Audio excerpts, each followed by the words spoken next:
सरकार stamp paper पे लिख के दे दे कि भाई हम देश के लोगों को शुद्ध पनीर देंगे, शुद्ध हम तेल देंगे, तेल खाने वाला, पेट्रोल डलवाने वाला नहीं, शुद्ध तेल देंगे, शुद्ध पनीर देंगे, शुद्ध हवा देंगे, शुद्ध पानी देंगे, शुद्ध दूध देंगे। मनीष कश्यप अपनी गलती को एक्सेप्ट करेगा और नितिन गडकरी का पैर पकड़ लेगा। अगर सरकार ने ये कह दिया कि हम जनता को सब कुछ शुद्ध देंगे, सरकार तो कुछ शुद्ध नहीं दे रहा है। यहाँ तक कि सरकार शुद्ध भाषण भी नहीं दे रहा है, कह रहा है 2 करोड़ युवाओं को रोजगार देंगे, झूठ बोलता है और उसके बाद से रोजगार मिलता भी नहीं है। और उस सरकार को डिफेंड तुम कर रहे हो, यानी यकीन मानो वो सरकार हम लोगों के नसों में ऐसा चीज भर दिया है कि हमें पता ही नहीं है कि सही को डिफेंड करना है कि गलत को डिफेंड करना है।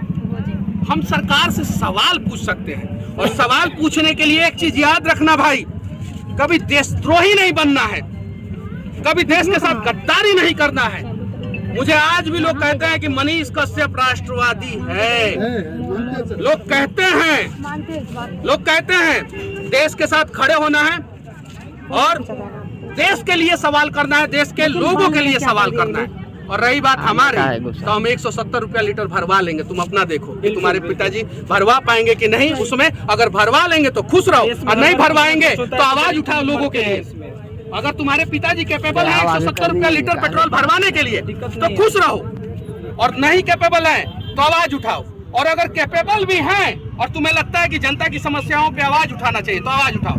बाकी मनीष कश्यप साधारण परिवार का है, इसको धमकी दिया जा सकता है FIR का। अरविंद केजरीवाल को कहा नहीं दे रहा, रोज प्रेस कॉन्फ्रेंस अरविंद केजरीवाल कर रहे हैं, रोज कर रहा है। जाके अरविंद केजरीवाल का पेज देखिए आप लोग, रोज कर रहा है। 29 मोटर कंपनियों को लेटर लिख दिया उन्होंने। तहसीन पुणे वाला रोज चैलेंज कर रहा है ट्विटर पे और अलग अलग चैनलों पे बैठ के मोबाइल में आ रहा है, क्योंकि सरकार को पता है, सिस्टम को पता है मनीष कश्यप पहला चीज तो बिहारी है, उसको हम लोग दबा देंगे। अरे मैडम, आपके चक्कर में सबका वीडियो खराब हो रहा है, नीचे पे हम दबा देंगे इसलिए। और नहीं तो जो सवाल और जो धमकी मनीष कश्यप को मिल रहा है, वही धमकी अरविंद केजरीवाल को देख के बताइए। वो भी तो कह रहे हैं E20 गलत है, वो भी कह रहा है कि नहीं E20 गलत है। तहसीन पुणे वाला कह रहा है कि नहीं E20 गलत है। और विपक्ष में सिर्फ और सिर्फ अरविंद केजरीवाल क्यों आवाज उठा रहे हैं? क्योंकि कांग्रेस के भी बड़े बड़े नेताओं का इथेनॉल प्लांट है, इसलिए राहुल गांधी खामोश है।